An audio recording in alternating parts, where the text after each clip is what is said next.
Hey everyone, it's Ben Hardy, and today I'm going to make a video that's probably going to get me beat up in the middle of the streets by a bunch of car salespeople.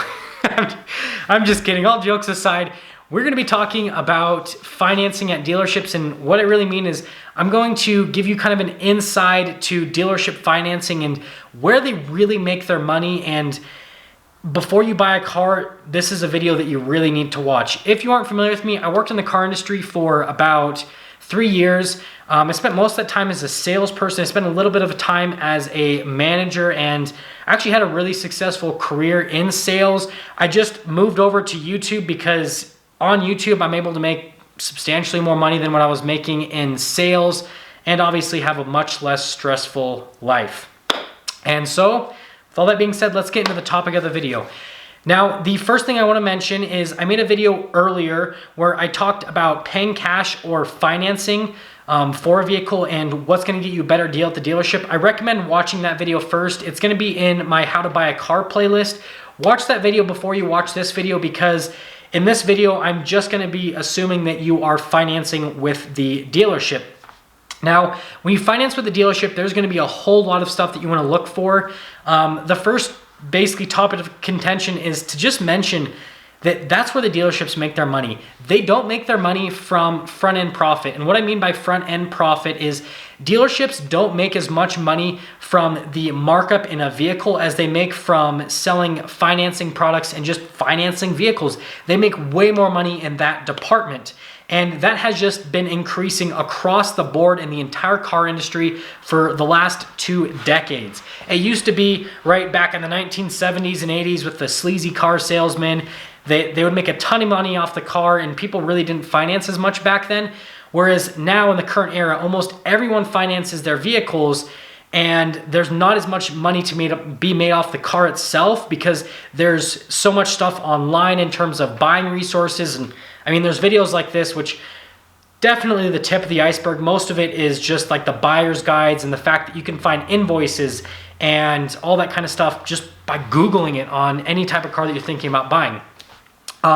But yeah, that's really the first main thing to just understand is that dealerships make more money from the financing aspect than they do from profit on just selling the car itself. And once you understand that, it's going to kind of give you a better idea of where you really need to be spending your time negotiating when you are buying a car. And I'm not saying that you shouldn't negotiate the price of a car.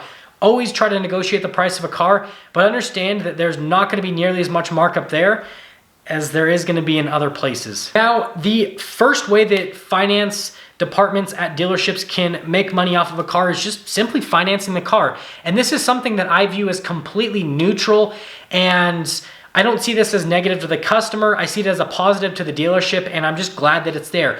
Dealerships will get kickbacks from financing institutions for basically sending your auto loan to that financing institution. How it usually works is dealerships usually build up a network of financing institutions, credit unions, and banks that they work with on a regular basis. And what they do is they send your loan out to that financing institution. Then the financing institution says, hey, thanks for giving us an auto loan that we can make interest money off of. Here's money for sending that over to us. Now that amount of money can vary. It could be a few $100s. It could be a few $1,000s. It just depends on the type of loan that is being put onto the vehicle, the term, the money amount. There's so many factors that go into it to determine how much a lender is going to pay a dealership. But that's the first way that a dealership makes money from you financing. It's just the actual lender pays the dealership. And again, this is completely neutral. It does not affect you as a customer. It just helps the dealership make a little bit of profit, which there's nothing wrong with that. Obviously, you can try to negotiate a little bit more off of the car itself. That's what most people try to do. That's what a lot of customers try to do that knew about financing and kickbacks from lenders is they'd say, hey, you're going to get probably $500 from the lender. So you give me $250, you take $250, right? I've seen that happen. Is that always going to work? Probably not, because at the end of the day, that really is the dealership's money. But as a consumer, you have the right to negotiate. It's a free country. Well, if you're in the US. If you're somewhere else, I can't guarantee that it's a free country. But yeah, you have every right to negotiate that kind of stuff. So, I mean, feel free. But me personally, I just see it as a neutral thing. And it's okay that the dealership makes money there. I'm glad that they make money there because obviously they have to stay in business for me to be able to buy cars. The second source of revenue for dealerships from a financing aspect is going to be warranties and protection programs for cars. I'm going to lump this kind of into one category, but this is the biggest source of revenue for dealerships other than vehicle accessories. And it's just because there's so many different types of protection plans and there's so many different companies that offer this kind of stuff that it's really easy for dealerships to make profit on this. And again, there's nothing wrong with that. Dealerships need to make money to stay in business, but just know as a consumer, the chances of a dealership making more money off of you on a warranty are much higher than them making that money off of you on a vehicle. That's just where the money is nowadays. And again, like I said, this is just a trend that has happened. It's pretty much ramped up to a huge amount over the last about 10 to 20 years, roughly, but that's just where the money's made. And the other trend that's been kind of interesting is consumers have actually been fighting less on warranties as of late as they did prior. There's more negotiating happening on the cars themselves and less negotiating happening on the warranties, which I think is very interesting, but I kind of understand it from a customer perspective. What happens is people spend so much time negotiating on the car that once they have basically committed to buying the car, then they pretty much just are exhausted at that point and they're just like, I'm done. I'm not negotiating anymore. The finance manager comes in and says, hey, buy this warranty, this warranty, this warranty. And you're like, oh, just let me sign so I can get the hell out of here, right? That's just how it is. But this is where you need to be careful as a consumer. And this part is a little bit harder to research. Now you can research, there's forums online and all that kind of stuff where you can actually see how much people have paid for warranties and how much warranties should cost. Again, just like anything else, you can find it online. I'd recommend research warranties before you go into a dealership, even if you don't think you're gonna buy them. The reason I say this is finance managers are like the masters of negotiation and their job is to sell you those warranties and they are damn good at it. So they are going to do their job. Especially if you finance a car, they're gonna figure out one way or another to convince you to buy a warranty. I know a bunch of you are gonna comment down below, I'll never buy a warranty, I don't need to, yada, yada, yada, yada. I was the same way. I bought warranties. Part of it was because I worked at a dealership and it looked bad on me if I didn't buy a warranty. But the other part, right, is the finance manager is good at convincing, right? They will convince you to purchase these warranties. And I don't think warranties are a bad thing. I just think that you'd be better spending time obviously negotiating the warranty on top of the car purchase. Now I know this is frustrating and it's a ton of negotiating. It takes a lot of time and it's exhausting. But I mean, it's just all part of the car purchasing process. So just understand that that's where the dealerships are going to make more money is from the warranties and the financing products. And that's where you basically need to spend a lot of time negotiating so that you get the best deal on it if you are going to purchase a warranty. And that is going to kind of lead us into the next part in terms of what products I think are good and what products I think are bad. Now, there are a ton of different products that a finance department will offer you. The most common type, obviously, is just a warranty. And typically what a warranty is it covers things that aren't covered by a car manufacturer, or it just extends coverage on that particular car. That's typically what most warranties are.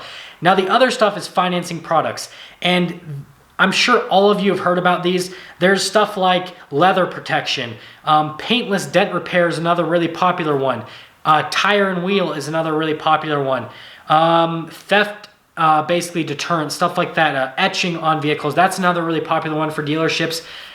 Believe it or not, the nitrogen-filled tires, a lot of the times, sometimes dealerships will put it as like the accessory. Sometimes dealerships will put it into the financing. It just kind of varies. Most of them will put it as an accessory though. I've just seen a few put it in the financing side and I'm like, why? It's an accessory. It's not I don't know. It's weird.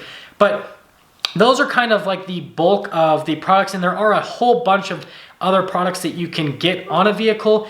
Now, the one that I basically hold in the highest regard are the warranties. Now, the reason that I love warranties is if you keep a vehicle for a long time, then buying an extended warranty can be a very beneficial thing for you as a consumer, because after that warranty expires from the factory and something breaks on the car, how much things are in cars nowadays, like the electronics and just everything that's going on, it can add up so quickly. So getting an extended warranty isn't a bad thing. But what you need to do is just be realistic with yourself. How long are you going to keep the vehicle for? That's something that you need to ask yourself first and foremost, because if you're not going to keep the vehicle for the entire duration of the manufacturer's warranty, why would you pay money to get an extended warranty? Because you're basically paying money to cover your vehicle in a time that you won't even own it. So you're just paying extra money to the dealership. You're losing more money for no apparent reason. So be honest with yourself in terms of how long you plan on keeping the vehicle for, and let that determine if you're going to buy a warranty or not. If you are going to buy a warranty, do your research on the warranty. Do your research on the warranty that the dealership offers, and do your research on the actual company that basically gives that warranty, because some warranty companies are good and some warranty companies are not so good. You don't want to buy a warranty from a company that doesn't have a good reputation, because a lot of the times these aftermarket warranties might not cover as much as you thought they would, or they have these crazy stipulations that everything you do to the car voids the warranty, and so it's like you just paid whatever amount you paid. Maybe you paid $4,000 for this extended warranty, and you find out that because you didn't basically service the vehicle at the dealership, the warranty's gone, right? So research as much as you can into the warranty, and if you find out that it's a warranty with a bad reputation, just do the smart thing and don't buy that warranty. It's not worth the headache. Do your research and maybe try to find a company that offers a better extended warranty on your vehicle. And I mean, it's something that you could be upfront with the dealership about, right? Do your research, and then if they offer you a warranty, maybe you have to research it right there. I don't know. I mean, at the end of the day, the dealership's kind of at your whim at that point. So look up the warranty maybe while you're in the financing office and go, okay, I don't want to get into this. Do you have anything else that you could offer me that's a little bit better than this? Because a lot of the times dealerships will kind of try to be this middle ground, right? They don't want to give you a crap warranty, but at the same time, they want to give you the warranty that they can make the most profit on. And so they won't necessarily be rooting for you and giving you the best warranty. A great example is sometimes manufacturers themselves will offer extended warranties, but they charge so much money for them. I was super familiar with this. Dodge, for example, sometimes they'll offer extended warranties on certain cars, and it'll literally, the cost on these warranties will be thousands of dollars, where you could buy an aftermarket warranty that covers similar stuff for less than $1,000. It was crazy, just the price difference. But there was some things with those aftermarket warranties that were huge downsides. So do your research on it and just kind of see where the dealership's coming from. Understand they're going to try to make the most money off of you, so they might not offer you the best warranty. So just kind of read into that a little bit. Now, aside from warranties, the next thing is just going to be those aftermarket products. This is where you want to be careful, and I don't want to say this to just basically make every dealership hate me, and I don't want to be super negative about this, but most of these aftermarket products are garbage. I mean, just being completely honest, most of them don't cover anything that is reasonable at all, and if they do cover stuff, it typically is something that will never happen. Paintless dent, I feel like that one is iffy, right? I think that's a pretty good product. I wish that it would obviously cover paint, because a lot of the times when you get a dent in your car, usually the paint gets chipped too. So if you have paintless dent repair, they'll repair the dent, but they won't repair the paint. So just read in, again, to the coverages on these accessories. Tire and wheel, that one, again, are you going to curb your wheel? I will never get that on a truck, because usually the tires are so massive and they go up, the sidewall comes out so far that pretty much impossible to scratch the rim, which, again, you could always scratch it, but it's kind of one of those things where it's I don't want to pay the extra money, but I'll take the risk, right? That's what you got to determine with warranties. That one, again, is okay, but that's one of those things where dealerships just kind of throw it in to make some extra money. Key replacement, that one, I really actually like it. But again, are you really going to lose your key, right? You never know. It's one of those things where it's a gamble, and usually most key replacement warranties will cost as much as a key fob, so you have to lose 2 keys to be ahead money-wise, or if you lose 1 key, then you're breaking even, typically. So that's one that it's kind of in between a little bit. And I guess that just kind of all the other ones is they're just almost like these little junk things that they throw in. And so be very aware of that and actually look in the coverage. And if it doesn't really cover a whole lot, and if it's something that you don't really foresee happening, just don't buy it. I totally forgot to make a point in the video and then I ended it. That's why we're in my truck right now. But I need to just finish this point and obviously finish the video. So the last thing that I want to mention is make sure that you can see what rate that you're paying on the car. Now, this is very important because a tactic that dealerships will use is they will actually show you a higher interest rate on the commitment that they get you to sign than what you actually qualify for. So, for example, let's say that you qualify for a 4% interest rate. Maybe the dealership shows you payments on their little negotiation sheet, and they show you those payments at 6%. Now, what the finance department then does is one of two things. Sometimes they can get the lender to then actually write you at that higher rate, and the lender gives the dealership more money as a kickback for giving you a higher rate than what you actually qualify for. And that's a little bit more rare nowadays, but that does happen. More commonly, the dealerships will use the extra money that they have in that higher rate. So let's say in this example, they had 2% on you. You qualify for 4%. They showed you 6%. You committed to a payment at 6%. They will then stuff as much finance product as they can, warranties and all those like little protection plans into that payment. So then you'll go back to the finance department. They'll be like, hey, great news. Your payment stayed the same, but we got you this warranty for free or whatever, right? You see it happen all the time. You hear it happen all the time. So just be aware of that you never really get anything for free. You're paying for it somewhere. So know what rate you qualify for, and make sure that when you are signing a commitment on a payment that is written at the rate that you qualify for. Because if it's not, the dealership is obviously going to try to stuff products into that payment, because at that point they think that you're just worried about a payment, which I understand most buyers are. And if that's all you look at is the payment, and the payment stays the same and you get all these products, you don't realize that you're paying all this money for those products. So that's probably like the biggest trick. Not really a trick, but it's just something that dealerships do to make money. And again, there's nothing wrong with them making money. Just be aware of it.